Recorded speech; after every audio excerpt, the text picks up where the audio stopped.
I'd like to thank all the residents, property owners, and the business community in the room this morning because you are the heart and soul of downtown. You know, for the past several years, a lot of us have been engrossed in a debate about building heights and density. In fact, if you haven't been engaged in this, you've been living under a rock or out of town someplace. There have been many heated discussions in council chambers, at community meetings, and on the front page of the newspaper. No matter which side of the debate you're on, I want to take a moment to remember one important truth. It's the people that make a place great. 8 million people chose to visit Santa Monica this year because of you. Because you create a welcoming space for residents in the world. Because of your loyalty to this community. Because you care about this great city we call home. This is the theme I want to focus on this morning. Each of us plays a crucial role in making our city what it is today. Working together, we've accomplished a lot this year, all of which will have a direct impact on our community's living room, our downtown. We've continued our long-standing efforts to protect and nurture our environment. Despite the lack of leadership from Washington, Santa Monica has doubled down on our commitment to fighting climate change and doing our part to save our planet. We're on our way to water self-sufficiency by 2020, zero waste by 2030, and carbon neutrality by 2050. This year, we required that all new low-scale residential construction achieve zero net energy, producing sufficient on-site energy production for the home's needs. For the water self-sufficiency goal, we established a water neutrality ordinance ensuring all new developments are water neutral. These new buildings can either use less water than the structure being replaced or must pay to install water-saving fixtures and other devices elsewhere in Santa Monica to offset any increased water demand. We know this may require more investment up front, yet it's the responsible actions we must take to be good stewards of our limited natural resources. We have been focused on reducing car trips, particularly single-rider car trips, as they are our city's biggest source of greenhouse gas emissions. We've established a new model of mobility by offering transit options to break our reliance on cars without sacrificing our ability to move around. A few big wins on the transportation front. Breeze Bike Share recently passed the 1 million rider threshold. Big Blue Bus added digital payment options while planning for an all-electric fleet, and the Expo Line ridership surpassed its 2030 projections with over 63,000 weekday riders. We've also made big strides in placemaking for the future. No doubt one of the biggest accomplishments this year has been the approval of our downtown community plan. And let's give a little shout out to the DCP table over here. They're still recovering from all their hard work. Anyway, the approval of the downtown community plan centered around a housing-first strategy with an emphasis on affordability, preservation of historic resource structures, dynamic open space, and the creation of new cultural venues and experiences. The plan builds on the success that everyone in this room has contributed to. Downtown is a neighborhood with access to almost everything you need within a short walk, bike ride, or mass transit trip. The revitalization of the Bergamont's Art Center is moving forward as we plan to add a new museum and other space for creative endeavors to this much-beloved cultural hub while renovating and preserving existing art galleries. And by year's end, as a result of our unprecedented consent decree with the FAA, we will shorten the runway at Santa Monica Airport to reduce jet traffic while preparing for its closure in 2028. In the meantime, we're working on adding 12 acres of ball fields and other amenities to the existing airport park, have begun the planning for an expansion and renovation of Memorial Park, initiated a new playing field at the Civic Center, and celebrated the opening of Ishihara Park, the latest addition to our public spaces. And we've experimented with smaller enhancements to the public realm, such as the new parklets you'll see on Main Street. Of course, we've been vigilant about protecting housing affordability and keeping longtime Santa Monicans in their homes.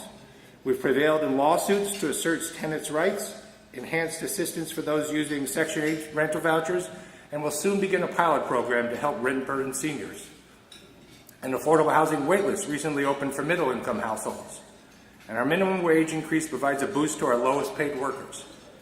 Finally, we've reached out to inform and assist those in our city who are at risk of being severely impacted by federal immigration policies.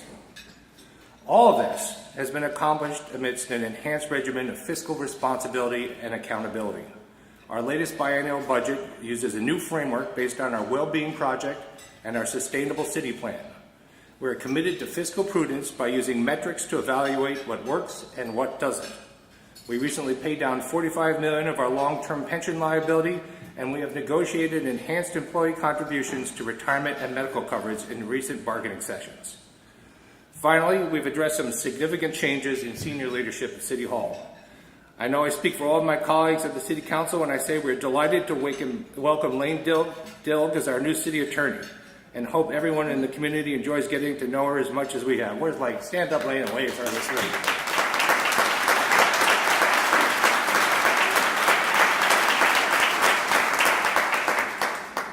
And our City Manager, Rick Cole, selected municipal veteran Katie Lichtig as his Assistant City Manager in a return to her Santa Monica roots.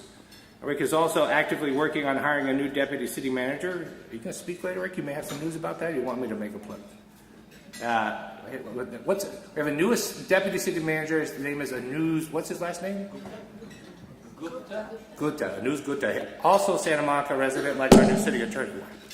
So we're excited about that. Great progress on those fronts. And of course, yesterday they had the police promotional ceremony. It was the last one that Chief Seabrooks was attending, and she'll be retiring at the end of this month. And Rick has got his hands full trying to find someone to fill those shoes, that's for sure. We're very happy that in the interim, Ken Semko has agreed to step in and run the department, and I'm sure he'll do a capable job, very capable job. Anyway, is there more for us to tackle this year? Absolutely. This morning, I want to highlight two key issues at the top of my list. Both impact every one of us in this room, regardless of who you are, what you do, where you're from, or why you're here. The first is homelessness. There's nothing more heartbreaking than women and men and families living on the streets of our city, many of whom are suffering from mental health and substance abuse issues. Los Angeles County experienced a 23% increase in homelessness this year. Here in Santa Monica, our homeless count reflects a 26% increase. We know permanent housing and jobs are the long-term solutions, but our region is in the midst of a housing shortage, making ideal solutions a real challenge. The homeless epidemic we're experiencing in LA County is something we can't solve at City Hall on our own. I speak on behalf of my colleagues on the City Council when I share that we are committing to doing everything we can to connect our most vulnerable to services. We're equally committed to intensify our efforts with both our public sector and our private sector partners in the region, yet this isn't enough. Solutions can come from the best thinking of our residents, the business community, transit riders, our faith community, and the nonprofit sector. Solutions can come from every single one of you in this room. If we want to make a dent, we must tackle this together, and we must do it now. So I challenge you, be informed, get involved, and volunteer with and donate to our nonprofit partners who help so much with this generational challenge. While ending homelessness won't come easily and big changes will not happen overnight, I'm optimistic that if we work together, we can significantly reduce the number of people living on our streets. The second issue I'd like to touch on cuts to the core of our most sacred value, equality. Santa Monica has not been immune to the divisiveness and vitriol infecting parts of our country.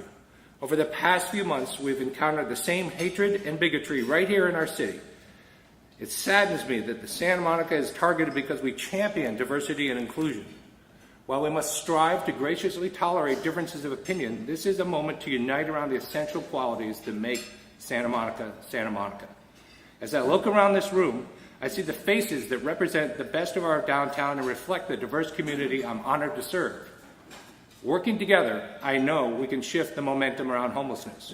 Working together, we can safeguard our neighbors from bigotry and hate, and we can find common ground in our caring for the city we call home. I hope you'll join me and my colleagues in exploring this great place on bike or foot at Coast on our Open Streets Festival coming up on October 1st. And finally, thank you for being here today and doing your part to make our downtown everyone's downtown.